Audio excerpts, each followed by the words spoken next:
All right, she says the White House has forgotten her husband, Nagma Abedini, the wife of Sayeed, the American pastor locked away in one of the more notorious prisons in Iran for more than a year. Mrs. Abedini delivering an emotional appeal before Congress and blasting the administration for not doing enough to free her husband. She says it should have been a precondition for any deal before they cut a deal with Iran and its nuclear program. I had anticipated that I would battle the Iranian government for my husband's freedom. I never anticipated that I would also have to battle my own government, and that the journey would become even much more difficult than it had been. My husband is suffering because he's a Christian. He's suffering because he's an American. Yet his own government did not fight for him when his captors were across the table from them. Well, Nagma Abedini is with us live now, along with Jordan Sekulow, Executive Director of the American Center for Law and Justice, representing the Abedini family. Good morning to both of you. And Nagma, it's good to see you again. Do you think you got anywhere yesterday with your testimony? You know, I got to share again about my husband. I did see a lot of support from the congressmen and the congresswoman that were there. And I'm pursuing every effort I can. But I was very hopeful. It was very hopeful to be able to get the word out. Do you think this administration has your back? No.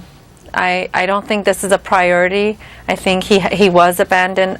Our family was abandoned, and it really sends a dangerous message on where we stand with religious liberty issues and human rights issues. Do you think you were misled? You know, I was really hoping that it was such an important issue. I was hoping that it was going to be a precondition. So I was devastated when I heard that it wasn't. So can you say, I apologize for the interruption, but I just want to try and get a better picture of this. So the negotiations, it's now been reported, started back in the month of March. Your husband was in a jail back then. He still is today. Can you say that there were no negotiations brought up at that table with your husband? Yes, we heard that there was on the margins, which we don't know what even that means, or if even that's true according to what Secretary of State John Kerry said. So we know there was no discussion at the table, and I had assumed that there would be some precondition for the release of my husband. Nagma, why do you think that is? Why do you think that was the case? You know, I don't know. I don't understand it. I shared at the Congress yesterday, I don't have an agenda. I'm an American citizen. I'm a wife. I'm a mother who's trying to get her husband out, and it doesn't make sense what my government is doing. I grew up naive, thinking my government will stand up for me and my religious freedom, and when I need it most, and I feel abandoned, and I don't understand it. I don't know the politics behind it. I don't understand any of it.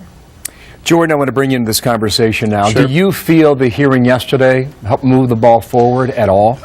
I do, and here's why, Bill. That question you asked Nagme should be very easy to answer. Was he brought up at the negotiations? And the reason why we don't know is because we've had people like the Deputy National Security Advisor to the President under Susan Rice, Tony Blinken, say it was not on the agenda. We've had Ben Rhodes, the spokesperson for the White House National Security Council, say it was discussed on the margins. And then 2 days before we testified in the same room, Secretary Kerry, the Secretary of State, so everyone's boss when it comes to these negotiations, said that it was absolutely not discussed at the P5+1 talks. So we've heard three different ways it may or may not have come up. But if we assume Secretary Kerry was being straightforward and honest with the committee, and he was quick to say no, then you know, we have to assume the worst, that this is not even being brought up on the margins. If that's the case, he's not a priority. That's right. Why would that be?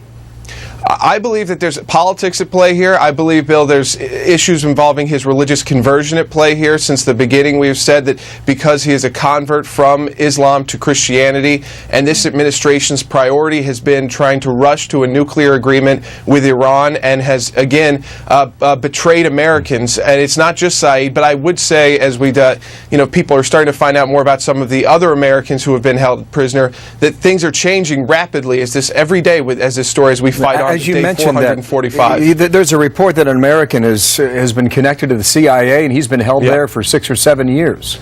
Yeah, what do you Robert think of that, Levin, Jordan? Robert Levinson is always lumped in with Sayeed Abedini and Amir Hekmati.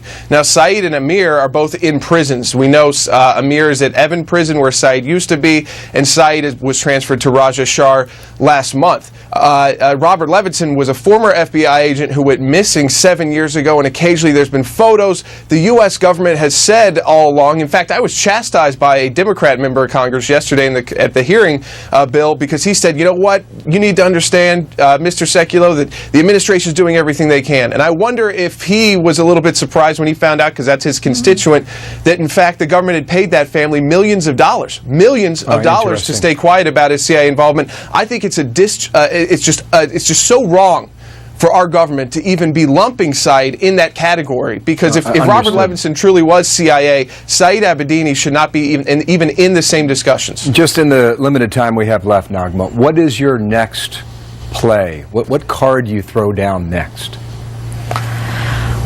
I'm hoping and praying that as American people we continue to raise our voice. I will continue to fight. It's been a hard battle of not seeing my kids for 400 some days and traveling, but I hope that we can bring him home.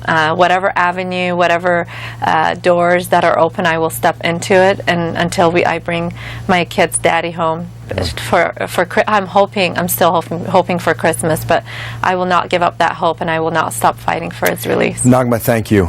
Jordan, thanks to you as well. We will continue to follow your story and hopefully get him home soon.